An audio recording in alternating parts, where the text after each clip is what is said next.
اعوذ باللہ من الشیطان الرجیم بسم اللہ الرحمن الرحیم لقد صدق اللہ رسولہ الرؤیا بالحق، بے شک اللہ تبارک و تعالی نے اپنے رسول کو سچا خواب دکھایا، یا یہ ترجمہ بھی ہو سکتا ہے کہ اپنے رسول کے سچے خواب کو سچا کر دکھایا۔ لَتَدْخُلُنَّ الْمَسْجِدَ الْحَرَامَ، کہ تم ضرور داخل ہوو گے مسجد حرام میں، انشاءاللہ جب اللہ چاہے گا، آمینین امن کے ساتھ، محلقین سر مڈاتے ہوئے، محلقین رؤوسکم اپنے سر مڈاتے ہوئے، ومقصرین اور بال چھوٹے کراتے ہوئے، لا تخافون تمہیں کوئی خوف نہیں ہوگا۔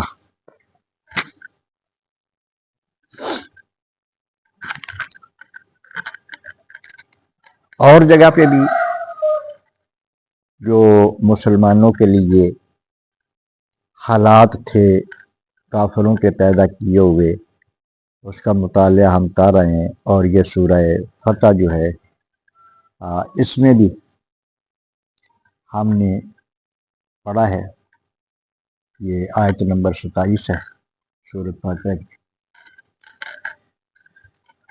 نبی کریم رؤوف الرحیم صلی اللہ علیہ وآلہ وسلم کو خواب آتا ہے، پہلے ذکر ہوا ہے لیکن آج خاص کر کے اس کا ذکر ہو رہا ہے، اور پھر یہ کچھ لوگوں کے جواب میں یہ آیت اللہ تبارک و تعالیٰ نے نازل فرمائی۔ خواب آیا نبی کریم علیہ السلام کو، اس خواب میں خبری تھی مسلمانوں کے لیے کہ ایک وقت ایسا آئے گا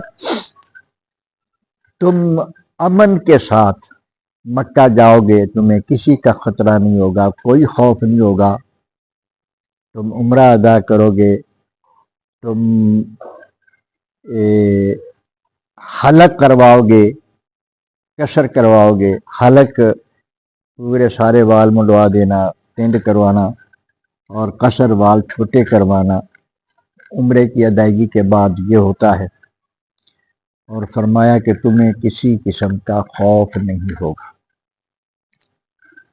جب نبی کریم رؤوف الرحیم صلی اللہ علیہ وسلم نے یہ خواب سنایا اور مسلمانوں کو بہت زیادہ خوشی ہوئی، پھر تیاری ہوئی، حدیبیہ تک پہنچے، آگے جو بیان ہو چکے وہ حالات پیدا ہوئے، صلح ہوئی۔ جب واپسی ہوئی تو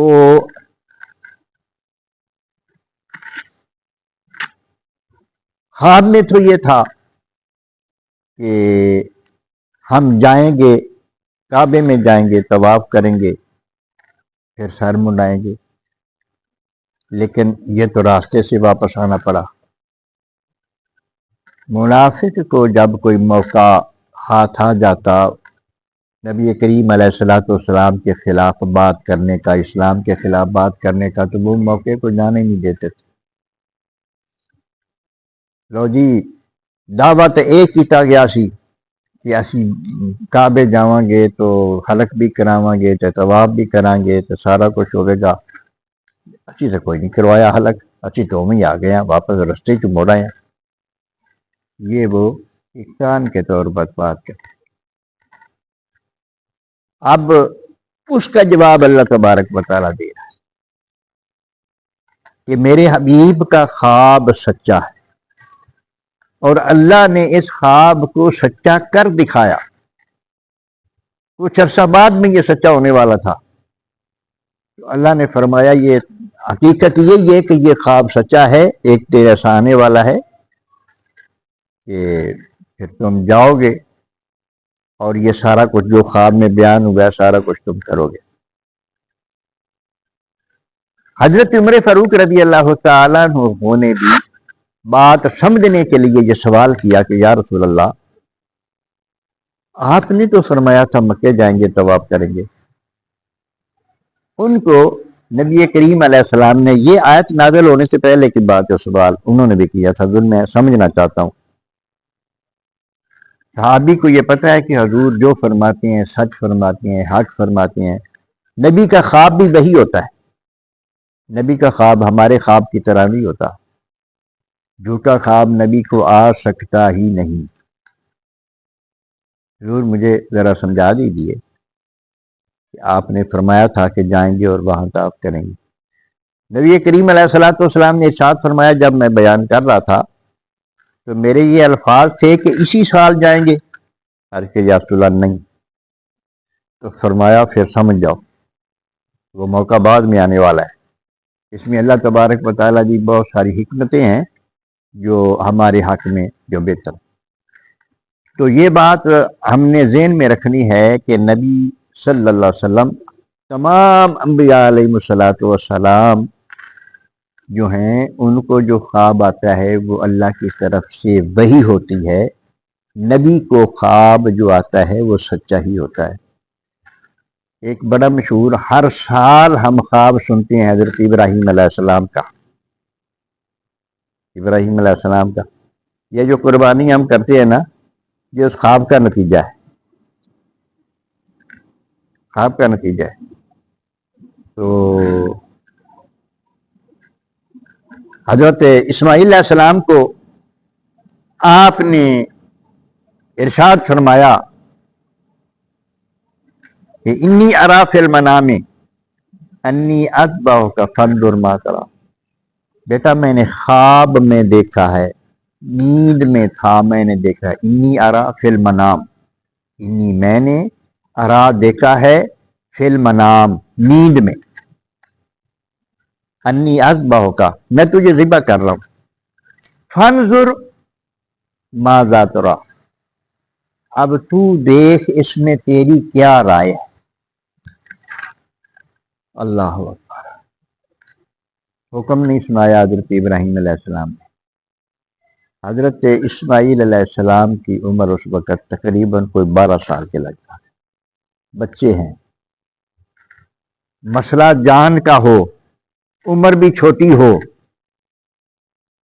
تو رائے جو ہے وہ انکار کی طرف جاتی. رائے انکار کی طرف جاتی.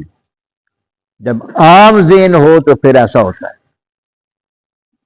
آپ فرماتے ہیں تو دیکھ تیری کیا رائے ہے، میں نے خواب میں ایسے دیکھا ہے. تو قربان جائیں ان کی سوچ پر، ان کے علم پر.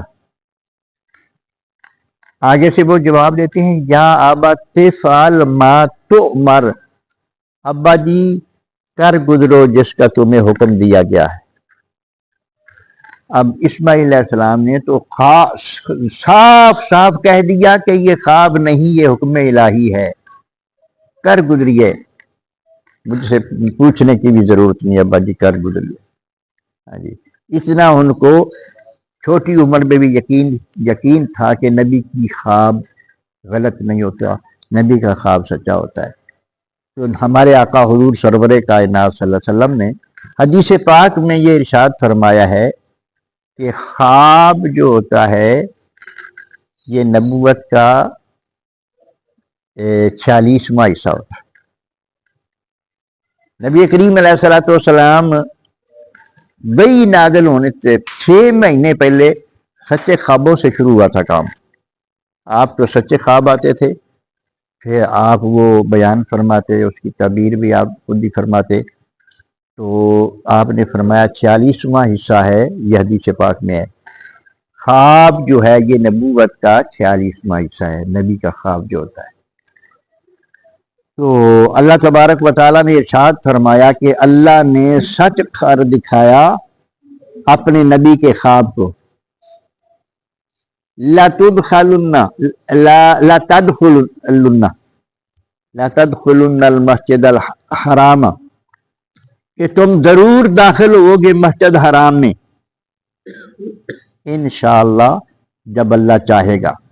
آمینین، بالکل امن کے ساتھ یہ خوشخبری سنا دی اللہ تبارک تعالیٰ نے، بالکل امن کے ساتھ. محلقین تم سر مڑاتے ہوگے، محلقین رؤوسکم و مقصرین، یا تم قصر کرتے ہوگے. لا تخافون، اور تمہیں کسی کا کوئی ڈر نہیں ہوگا. فعلم ما لم تعلموا، پس اللہ تبارک و تعالی وہ کچھ جانتا ہے جو تم نہیں جانتے. اللہ وہ سب کچھ جانتا ہے جو تم نہیں جانتے. فجعل من دون ذلك فتحا قریبا، تو اس نے عطا فرما دی تمہیں اس سے پہلے ایک ایسی فتح جو قریب ہے. اللہ تعالیٰ نے یعنی تمہارے کعبے میں داخل ہونے سے پہلے اللہ تبارک و تعالیٰ نے تمہیں ایک فتح عطا فرما دی. اس کا بھی ذکر کر دیا، وہ فتح خیبر ہے. حدیبیہ سے واپسی پر کچھ دنوں کے بعد خیبر فتح ہو گیا، پھر تھوڑے عرصے بعد ہی مکہ فتح ہو گیا. فتوحات کا سلسلہ اسی طرح جاری ہو گیا. یہ اللہ تبارک و تعالیٰ کی حکمتیں ہیں جسے اللہ جانتا ہے اور اللہ کا حبیب جانتا ہے. دوسرے لوگوں کو تو اللہ اور اللہ کے رسول کے بتانے سے ہی پتہ چلتا ہے. اللہ پاک سمجھنے کی توفیق عطا فرمائے. صلاۃ